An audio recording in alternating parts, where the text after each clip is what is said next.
بسم الله الرحمن الرحيم. الحمد لله الذي خلق فسوى والذي قدر فهدى والذي أخرج المرعى فجعله غثاء أحوى.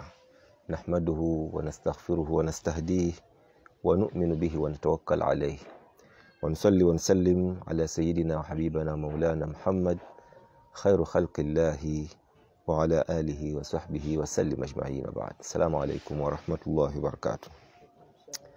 Tumtendereza Allah jalla jalalu oyo nannyini byonna nga naffe tutwaliddemu kubanga tuli property ze. Tumugulumiza, tumusinza nga tetumugasseeko kintu kyonna, tumutongoza Katonda waffe ali omu. Tumwebaza byonna byatugabirira mu byengera dhahiratan wa batina. Tumusaba tusaasire era tusonyiwe ffe ng'abaddu tulina obukendeevu tetusobola kutuukiriza nga bw'aba atwagaliza nga bwe yatulagira. Ye musonyi ye musaasizi, tumusaba tuseekera okusaasira kwe n'okusonyiwa kwe, era tusaba asobola okusaasira n'emirembe kw'ekitiibwa nabbi waffe Muhammad alaihi afdalu salatu wa taslim wamu ne basahaba be n'abo abaddako okutuukira ddala Allah waalizingako ensi eno. Naam, Allah tumwebazizza byatukoledde. Twagala okugenda mu maaso ne darusu yaffe nga tutambula n'ekitabo kya Imaamu Nawawi kye yawandiika n'akiwa tayito al-Arba'una an-Nawawi. Twagamba yalondayo hadisi 40, kitabo yakiwa tayito ya 40, naye nga hadisi zennyini bw'oba ozibaze mu kitabo zisukkako 40, 42. Twalabako hadisi 2 ezasooka, hadisi y'enniya eya Umar ibn al-Khattab, netulaba ne hadisi ya Jibril era nga nayo ya Umar ibn al-Khattab radiyallahu anhu. Zombi hadisi ezo ezisooka sahabi oyo omukulu khalifa owokubiri yazitutuusaako. Olwaleero twagala tutunulire ku hadithi eyokusatu mu kitabo kya Imaamu Nawawi ng'ate eno etutuusibwako mutabani wa Umar ibn al-Khattab. Umar waso atubuulidde 2 ezisooka, eyokusatu kusinziira ku tartiibu ya Imaamu Nawawi oda gye yaziwa ate yalonda hadisi ya mtabani wa Umar naye nga sahabi munene mu basahaba ku mulembe gwa Nabi sallallahu alaihi wasallam.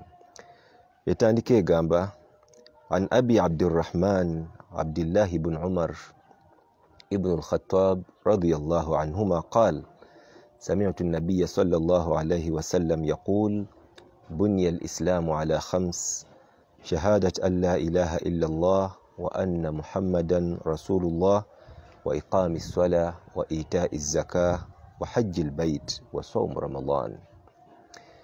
حديثي بويتيو ابن عمر وبقوا بيسي أبو عبد الرحمن عبد الله بن عمر واجد تامبر الزا. حديثي تانسي قام عن عبد الرحمن عن أبي عبد الرحمن عبد الله بن عمر رضي الله عنهما.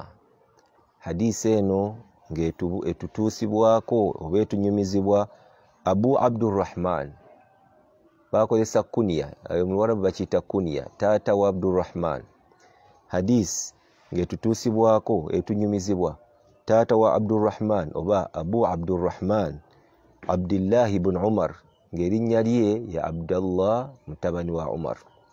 Abarabu bakozesanga nnyo kunya. Kunya mu Luwarabu kwe kuwa omuntu erinnya oba tayito mu ngeri y'ekitiibwa ng'olizizza either ku maama, ku taata, ku muganda we, ku kkojja n'ebifaananawo bwe bityo. Bagamba al-kunya ma asdara bi ab aw aw ukht aw khal aw ma shabaha dhalik. Kwe kuwa omuntu erinnya, teriba linnya pase, tayito ng'ogiddizza either ku kitaawe oba ku mwana we oba ku ssengawe n'ebifaananako bwetyo. Kati amuyise taata Abdurrahman. Lwaki? Yalina omwana gwe yatuuma Abdurrahman, kati bakikozesanga kifo ky'omuyita erinnya lye baamuyitanga taata gundi. Naye ne waffe ndowooza tukikozesa nnyo. Omuntu mu kumuwa ekitiibwa osobola omuyita taata Musa, taata Zainabu, okusinga omuyita erinnya lye nti Muhammad. Okumuyita tayito y'omwana we kiina engeri ekimuwa ekitiibwa. Abarabu bakikozesanga nnyo. Nabbi sallallahu alaihi wasallam bamuyitanga Abu Qasim oba Abul Qasim, taata wa Qasim. Mufo ky'omuyita Muhammadi kiwa ekitiibwa. N'olwekyo mu kwagala omuwa ekitiibwa sahabi ono ng'ate era wa kitiibwa, bamuwanga kuniya taata wa Abdurrahman, Abdallah mutabani wa Umar mutabani wa Khattab. Atunyumiza agamba, tugambye radiyallahu anhuma. Lwaki tukozesezza akagambo radiyallahu anhuma? Abamanyi bagamba nti rawi wa hadith atutuusaako hadith wabanga yali musiraamu nga ne kitaawe amuzaala yali musiraamu, amakulu bombi nga basahaba, tukozesa radiyallahu anhuma, Allah abasiime bombiriri. Naye waba atutuusaako hadith ye yali omusiraamu nga kitaawe teyali musiraamu, tukozesa radiyallahu anhu. So kubano oba kweno hadith tugiripotinga tugamba radiyallahu anhuma, Allah asiime ku Abdullah ibn Umar, ate asiime ne ku kitaawe Umar ibn al-Khattab. Atugambye mu hadisi gyatugira ku nabbi agamba sami'tu, nawulira annabiya sallallahu alayhi wasallam, nawulira nabbi ng'ayogera ebigambo bino, yaqul buniya al-islamu ala khams, obusiraamu bwazimbibwa ku ttaano. Teyayogera ki? Teyayogera nti ku mpagi ttaano, yagamba buniya ala khams mabni ala al-majhul. Ekusooka tatubuulidde yabuzimba, ate tatubuulidde bwazimbwa ku ki. Yagambye bwazimbibwa obusiraamu ku ttaano oba ku bitaano, n'abimenya. Shahadatu an la ilaha illa Allah, okukakasa nti teri asinzibwa okujjako Allah, wa anna Muhammadan rasulullah, n'okukakasa nti Muhammadi mbaka wa Allah, wa iqami swala, n'okuyimirizaawo esswala, wa itai zaka, n'okutoola zaka, wa hajjul bait, n'okugenda okulambula ennyumba ya Allah, wa sawmu Ramadan, n'okusiiba Ramadan. Hadisi bw'atyo bwagireese. Bw'oneetegereza tartibu y'ebintu byakoonyeeko, oba oliawo byawukanye ku ode ya bulijjo, kubanga wanaasembezaayo Ramadan. Hadisi ezisinga zisembyayo hajji, nga ze twasembayo okulaba eya hadith Jibril, Umar radiyallahu anhu yatunyumiza. Bwe tugenda okutematema hadisi eno, tutandika bwe tuti. Abdullah ibn Umar atandise agamba buniya, yawulira nabbi sallallahu alayhi wasallam ng'agamba buniya al-islam, bwazimbibwa obusiraamu. Tatubuulidde yabuzimba, naye eyazimba amanyikiddwa ng'abamanyi bwe bagamba. Olw'okumukweka tekitegeeza nti tetutegedde yabuzimba. Allah subhanahu wa ta'ala yennyini ye yazimba. N'olwekyo okukweka ani yazimba tekitwetaagisa magezi mangi kunoonya ani yazimba. La, eyazimba tumumanyi, banahu Allahu azza wa jal, Allah ye yabuzimba, ye yabuteekateeka nga bwabwagala, temwalimu magezi ga muntu. So Allah yateekateeka obusiraamu buno ng'abuzimbidde ku mpagi ttaano oba ku misingi etaano, daaimun khamsa au arkanu khamsa. Yabuzimbira ku misingi etaano oba ku mpagi ttaano kwe bulina okutambulira ne bujjula bulungi. Atandise agamba empagi esooka shahadatu an la ilaha illa Allah wa anna Muhammadan rasulullah. Nga bwe twakoona ku hadisi eyaddako awo ey'okubiri, eno mpagi nkulu mu busiraamu, yeyingiza omuntu omusiraamu. Bigambo bugambo, tebiriiko kola. Mere words, biyita ku mutima, biyita ku lulimi. Shahada kukakasa, shahada kuba kakasa na kuwatula. Wano ekigambo ekiyitibwa wano shahada kigatta ebintu bibiri, okwatula n'olulimi n'okukakasa n'omutima. So oyatula ekigambo n'olulimi lwo, oli anaabuuza ate Kasiru ne Kasiru balina olulimi lwabwe, nabo bakola mu sayini. Waba omuyingiza obusiraamu Kasiru, gwategeera olulimi lw'Abakasiru, omukolera ebigambo ebyo oba actions ezo eziraga naye kennyini n'akiddamu. So okwatula wano tukitwalidde mu bantu aboogera. So shahadat an la ilaha illa Allah, omuntu okuyingira obusiraamu, ekyo kyekisumuluzo. Ayogera, akakasa, ate nga kyayogera tekikoma ku lulimi wabula ne ku mutima kyekituddeko, nti teri asinzibwa mu butuufu okujjako Allah.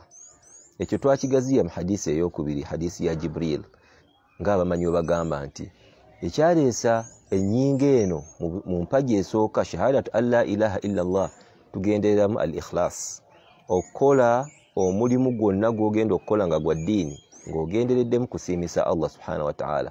Okoze lwa Mungu, tokoze lwa abantu kulaba, lwa abantu kuwaana n'ebifaananako bwe bityo. N'olwekyo shahada esooka eraga ikhlas.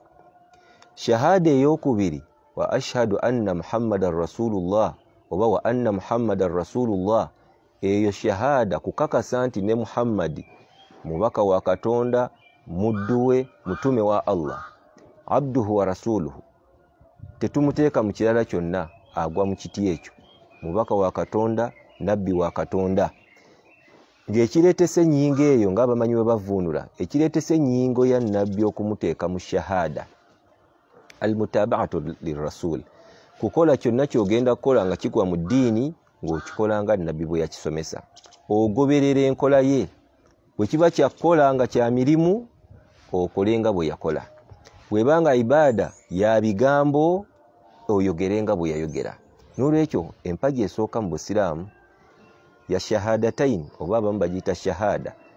Shahada ng'erimu ennyingo bbiri: okukakasa ebya Allah, Allah ali omu, asinzibwa yekka, naye mulimu kali aka ikhlas. Ennyingo ey'okubiri mu shahada okukakasa nti Muhammad sallam nabbi we, mubaka we, naye ng'ekigendereddwa mu kyo almutaba fil amal, okumugoberera nga byokola ne byoyogera mu ngeri y'okusinza obikola nga ye bwe yabisomesa. Eyo nebeera nga empagi esooka. N'aleeta empagi ey'okubiri agamba nti wa anna wa iqami swala. Bw'omala okumala shahada, empagi ey'okubiri kuba kuyimirizaawo swala. Nga bwe twayogera luli, akozesa ekigambo iqam, iqamatu swala. Lwaki agamba kuyimirizaawo? Bakijjamu amakulu ag'enjawulo, naye agamu ku go lwaki Allah buli watugamba okuyimiriza okusaala agamba aqimu swala, muyimirizeewo swala. Ekisooka abamanyi bagamba eswala tugisaala tuyimiridde. Alqiyam kuba kuyimirira. Kati bwagamba nti iqamatu swala, muyimirizeewo swala, amakulu mugisaale nga muyimiridde. Ago makulu g'amaanyi nnyo. Omuntu tasaala nga bw'ayagala. Naddala zino swala eza faradha ettaano omuntu alina gisaala nga ayimiridde, wa illa tetuuka. Aweebwamu enkizo oba awewulwamu waba alina engeri ez'enjawulo mu bunafu, mu bulwadde n'ebifaanako bwe bityo, mu bulema. Naye omuntu si kyeyagalire okusaala mu nsaala nga bw'aba ayagadde. Eswala ettaano alina kuzisaala nga ayimiridde. In fact mpagi alqiyam, bwe tugenda mu arkanu swala, alqiyam maa alqudra, mu mpagi z'eswala ettaano zino ze tusaala, omuntu agisaala ayimiridde bw'aba alina obusobozi. Atalina busobozi, olw'obulwadde nga bumugoyezza, olw'obulema, olw'embeera gy'alimu yonna, tugamba ali mu nnyonyi atambula, oba ali mu kirabagala ekirala nga tekimusobozesa kuyimirira, oyo aba maadhur, afuna excuse n'asaala mu nsaala gy'agize ekiso. Abamanyi bagamba okukozesa ekigambo iqamatu swala, okuyimirizaawo, kitegeeza kugisaala ng'oyimiridde. Ekyokubiri kye bajjamu mu kigambo iqamatu swala, almudawamatu alaiha, tugisaala continuously. Olunaku tusaala eswala ttaano. N'olwekyo omusiraamu akakatibwako okusaala eswala ezo every day. Tasaala lwayagadde n'aleka nga bw'aba ayagadde. Leero mpulira siina maanyi sijja kusaala, oba toyingidde mu iqamatu swala. So iqamatu swala yani almudawamatu alaiha tikraran wa mirara. Buli lunaku gisaale ekiseera kyayo kiba kituuse. Nebeera nga mpagi yakubiri. Era bwe tutunuulira tarutibi y'empagi zino, ojja kulaba nga Nabbi sallam afunye obubaka yali shahada ye yasooka. Emyaka 10 egyasooka asomesa shahada. Eswala n'ejja oluvannyuma. So nebeera nga nayo mpagi Allah yagizimbirako eddiini eno. Amakulu omuntu okubeera mu ddiini ey'okweyita omusiraamu omutuufu tosobola kwawukana na swala. Hadisi nyingi Nabbi sallallahu alaihi wasallam mwayogerera nga atulaga obukulu n'ekitiibwa ky'eswala, ekifo ky'eswala mu busiraamu bw'omuntu. Yagamba mu hadisi endala nti al-ahadu alladhi bainana wa bainahum as-swala, endagaano gye tuyina etwawula ku bali swala. Faman tarakaha faqad kafar, omuntu bw'ava ku swala aba akafuwadde, aba afudde mu busiraamu. N'olwekyo yakozesa ekigambo iqamatu swala olw'obukulu bw'esswala ti omusiraamu teyandibadde awo ng'esswala agiwa second choice. Esswala ye yandibadde ekufuga programu zo zitambuliza mu sswala ng'oli tannaba kukola programu eyo, naye esswala eno enansanga ndi ku ki? Esswala eno enansanga wa? Bwe ntandika omulimu guno ninawo space y'esswala, bwe ngamba nti ngenze ku lugendo esswala ogitegekeddewa. Naye abantu abamu tukola emirimu ne tukola programu ng'esswala ogiwadde second choice. By the way, no, omusiraamu esswala etambula naye paka bwavaamu omwoyo n'agenda ku mpagi eyokusatu. Era okujja okwenderako katono, as-salatu ibadatun badaniya. Esswala obutafaananako eri empagi esoose ya shahada, kubanga ya shahada kwogera bwogezi na ku mutima, naye y'esswala ibadatun badaniya, ibada omubiri gwonna gugyenyigiramu. Omubiri gugyenyigiramu, erina obulombolombo bwayo bwe tuyita shurut, bwe tutagenda kugaziya wano, naye bwe batujjukiza buli nnaku.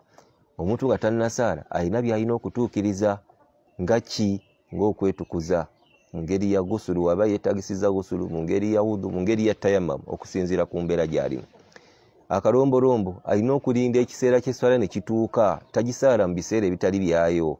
Alina okutunula mu kibula, anoonya ekibula ng'agenda okusaala, tomala gatunula gy'oyagadde. Alina okuba nti ayambadde, abisse omubiri gwe ng'ebigero by'obusiraamu bwe bwabiteekateeka. So esswala nga tonnagisaala erina shurut, erina obulombolombo bw'olina okutuukiriza. N'olwekyo ibadatun badaniya, ibada omubiri gwe gugyenyigiramu. Ate ibada erimu ebigambo n'ebikolwa. Baali bavuunula esswala, oli yagamba omumanyi omu, ibada zaata aqwalin wa af'alin makhsusa. Ibada erina ebigambo byayo n'ebikolwa byayo bimanyikiddwa, byeyawulidde. Tuftatahu bitakbir, esswala etandika na takbir. Omuntu wagamba nti Allahu akbar, eyo takbir emuyingiza swala bagiyita takbiratul ihram, eziyiza ebisigadde byonna nebiba nga bifuuse haramu. Watuftatamu bitaslim, ate esswala ekomekereza na taslim. N'olwekyo mpagi nkulu nnyo. Agenze ku pagi eyokusatu mu hadisi eno okusinziira ku Abdullah ibn Umar, agambye ita izaka, wanaleese zaka nga yegwa mu kyokusatu. Okuwa zaka. Okuwa zaka ibadatun maliya la badaniya. Eno ibada yakwata mu mali. Ye si yakola na biyungo nga bwe tulabye esswala. Mali yo gyokozesa ibada. Eno ibada nebeeranga yeeyolekedde oba yeeyawulidde kite bantu ba kategore ya njawulo, obutafaananako swala nti buli omu agisaala. Teyawudde mwavu oba mugagga, musajja oba mwami oba mukyala. Ye ate zaka erina we categorizing, agamba nti bano bajja jjiwa, bano tebajja jjiwa. Hadisi emu nabbi agamba tu'khadhu min aghniyaihim faturaddu ila fuqaraihim. Ezaka ibada Allah yagiralika ku bagagga, abawezezza obugagga obuyina level gye tuyita niswabu mu fiki. Omuntu alina okubaako obugagga bwatuuseeko, alina okubaako ne minimum oba gye tuyita threshold emukakasa oba emukakatako okukola zaka eyo, okukola ibada eyo. N'olwekyo azaka ita uzaka eyo ibada si ya buli omu. Allah basituddemu byenfuna, oba balimi oba basuubuzi oba olina bya bugagga kinga bigwa mu bugagga obwo obusiraamu bwe bwacategorizing obulungi. Allah akulaalikako okuba nti otoola mu bugagga bwakuwadde n'obeera nti oddiza abaavu. Tu'khadhu min aghniyaihim, ejjibwa ku bagagga, faturaddu ila fuqaraihim, ate neeweebwa ku batali bulungi abali mu kitundu ekyo. N'olwekyo neebeera nga azaka wajibun ala alghani, omugagga mugwawadde obugagga bwe tugambye obuyina essalira ateekeddwa okuwa zaka eyo. Mulimu zaka gye tuwa buli mwaka once in a month. Mulimu zaka ng'oli alina oggiwa emirundi n'emirundi nga talinda mwaka. Nga zaka ki? Ng'ezaka y'ebirime. Allah agamba wa atu haqqahu yawma haswadihi. Zaka y'ebirime ogitoola lw'okungudde. Kati woba okungula emirundi ena mu mwaka, kitegeeza ebyo by'okungudde nga biweza niswabu buli lukungula, kitegeeza ate gwe alima ogenda kuwa zaka emirundi ena. Tolinda oli asuubula, tolinda oli akola mirimu gye nga gya mwaka. So zaka nayo amasala gaayo magazi, owa mmeka, owootya n'ebifaananako bwe bityo, omuwalimu alina obikutemera n'obitegeera bulungi. Agenze ku mpagi ey'okuna agambye nti wa hijjul bait oba wa sawmu ramadan. Sawmu ramadan gyasembezaayo wano mu hadisi eno, naye tujja kulaba lwaki yasembyayo sawmu ramadan ng'ate hadisi ezisinga zikola ki? Zisoosa ramadan ne zisembyayo hijja. Abamanyi bagamba eno yali dhikr, tartibu dhikri, kuno kwali kwogera bwogezi naye nga si kwakulinaanyisa nti bweziti empazi bwe zajja, no, just mu reporting bwatyo bwe yakireeta, naye bwe tuba tugenze mu kulinaanyisa kw'empagi swawumu yeesooka. So swawumu ramadan eno ibadatun badaniya, okusiiba ramadan mpagi ate era ibaada ku bantu banjawulo abeeyawulidde. Si buli omuntu asiiba, bulimu kategori Allah ze yasonyiwa olw'ebizibu ebyenjawulo. So ramadan ibadatun badaniya, ibaada mubiri gwe gugyenyigiramu. Naye ate obutafaananako zaka, nti zaka gwowaayo, eno yo ibaada tukufu wa tark. Eno ibaada ate yo ekulagira kwerekereza butakola. Ziri empagi endala zibadde zikugamba kola, okusaala kola, zaka kola, so ate okusiiba kwerekereza, tolya tonywa, weesonyiwa ebyamasanyu, neeyo nayo neebeera ibaada. Ekyo nno kiraga obugazi bw'obusiraamu. Allah bwe yali azimba obusiraamu nga bwagambye buniya al islam, yamanya ffe abantu be yatonda nti mulimu yatuleetera test, kubanga zino ibaada bigezo. Yamanya nti mulimu abantu nga ayanguyirwa kino ate kino ne kimukaluubiriza. Kati olaba nti kuno kwerekereza si kukola, wabula kwerekereza kulya, nga Allah bwagamba yad'u sharabahu yad'u ta'amahu wa sharabahu wa shahwatahu li ajli. Mu hadisi al-Qudsi Allah agamba omusiibi yerekereza n'alekayo ebyokulya bye n'ebyokunywa bwe n'amasanyu ge ne mukyala we ne mwami we, li ajli, ng'ekyo akikola ku lwange. Naye Allah ekyo n'akiyita nti ibaada. Oba osinzizza, akugamba nti tolya mu mwezi bwe guti mu kiseera bwe kiti, n'ogaana okulya, n'agibala nti okoze ibaada, era agenda kukusasulamu empeera. Oli yandibuuzizza eyo yebeera etya ibaada nga tetukoze? Tokoze, tekuba kukola nga bw'okoze swala, kuba kwerekereza nga bwe tugambye, naye ku Allah eba ibaada. Lwaki? Kubanga bino Allah byatuganya okukola, okulya, okunywa, okwesanyusa, omuntu abyagala nnyo, omutima gw'omuntu gubyagala nnyo mu biseera bye eby'eddembe.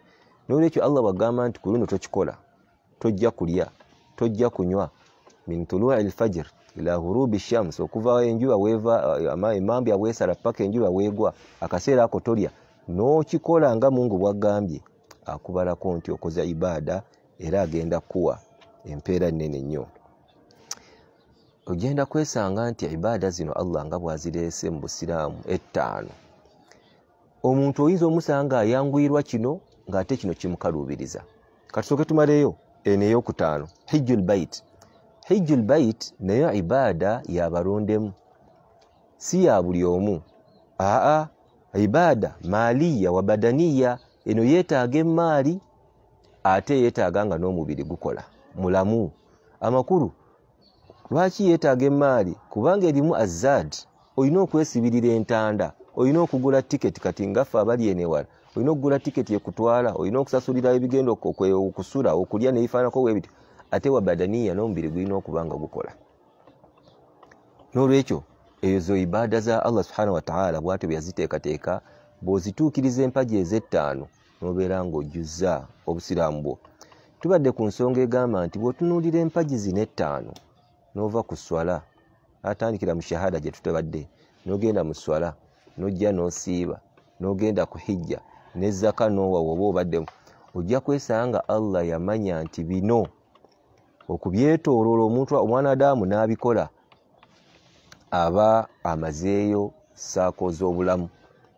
Tojja kwesanga omuntu nga okusiiba tekumuwa buzibu, ng'asiiba nabiranga swaumu agitukiriza naye omugamba okukwatako ku ssente yagabe ng'ate kimukaluubiriza.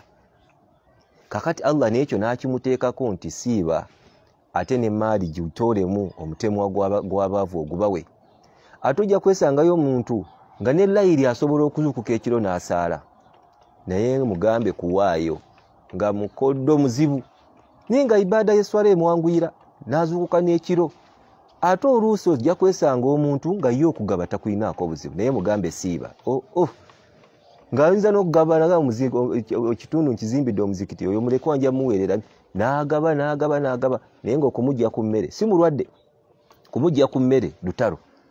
Olaba omuntu awulira nga omugamba nti siibayo esitta nga tumaze Ramadhan, awulira nga omutiisa omugugu, naye okugaba kuno nga ye awulira kwangu nnyo. So empagi zino Allah yamanya nti abaana Adamu waliwo ebibangwira, waliwo bye bagayaalamu n'abituteekako bibeera etteeka nti wonna olina okukwatawo. Ono akaluubirirwa okuwaayo ng'ate asiiba n'amuteekako etteeka, olina kuwaayo lwampaka. Ono akaluubirirwa okusaala naye ng'ate ebirala bimwanguyira n'amuteekako etteeka, olina okusaala. N'olwekyo eno hadiisi eyokusatu gye tulabye mu kitabo kino ekya Imaamu Nawawi kye yayituuma al-Arba'una Nawawi, etunyumiziddwa Abdallah mutabani wa Umar, ebadde etugirayo empagi z'Obusiraamu ng'eyongereza ku eri ey'okubiri gye twalabye hadiisi ya Jibril alayhi salaam. N'olwekyo ibaada zino zibaamu okwerekereza n'okukola okutuukiriza ebyo Allah subhanahu wa ta'ala byayagala. So ibaada zino badhlul mahbub, kujjawo kuwaayo ku ekyo ky'owulira nti obadde okyagala nnyo ng'omuntu awa zaka. Biseera ebisinga abantu twagala nnyo emaali, Allah nga bw'agamba nti watuhibbuna almaala hubban jamma, abantu twagala nnyo emaali naye Mungu akugamba naye oba ogyagala nnyo olinamu omutemwa gujjeemu. Kati awo badhlul mahbub, ate ne mubaamu ibaada endala nga kufu anil mahbub, nga tulina kwerekereza kitubadde twagala ne tukivaako, nga bwe tulabye okusiiba. Omuntu ayagala nnyo okulya, ayagala nnyo ebyamasanyu, naye Allah bw'aba alagidde n'okola ki? N'obivaako. Nga bwe tugambye mu hadisi, Allah awaana omusiibi n'agamba yad'u ta'amahu wa sharabahu wa shahawatahu li ajli. Bw'alaba abantu nga basiibye, Allah kimusanyusa, agamba laba abaddu bange beerekereza okulya n'okunywa n'ebyamasanyu ne babivaako, wadde teri abalaba okuggyako nze babikoze lwange. N'asobola nti agenda obbawa oba abawa empeera ennene. Ebeera nti Obusiraamu is a complete way of life. Kigezo Allah yatuyita mu ango zonna.